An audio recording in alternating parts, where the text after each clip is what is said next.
Mr. President, in your last press conference, you said successful presidents prioritize, and that you were focusing your agenda on one thing at a time.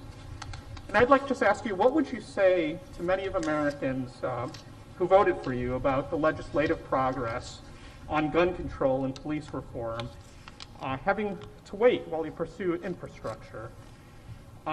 Given that we continue to see these incidents with mass shootings and also police-involved shootings, including the incident that a lot of us saw in Chicago most recently, do you feel any need to reprioritize your agenda?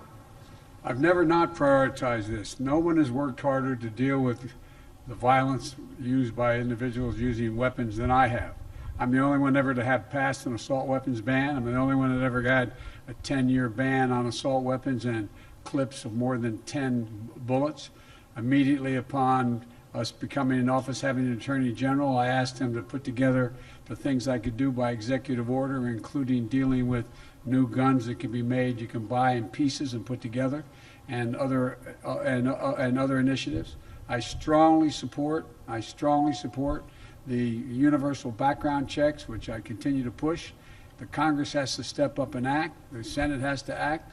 And I strongly support and continue, have never stopped supporting the ban on assault weapons and magazines that hold more than 10 bullets.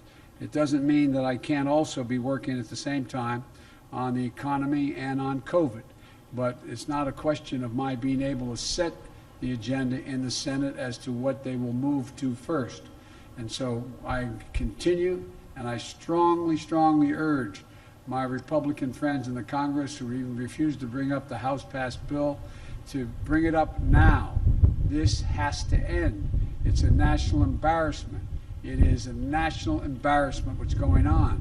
And it's not only these mass shootings that are occurring. Every single day, there's a mass shooting in the United States if you count all those who were killed out on the streets of our cities and our rural areas. It's a national embarrassment and must come to an end. And one last thing, the folks who own weapons, the folks who own guns, they support universal background checks. The majority of them think we should not be selling assault weapons. Who in God's name needs a weapon that can hold 100 rounds or 40 rounds or 20 rounds? It's just wrong. And I'm not going to give up till it's done.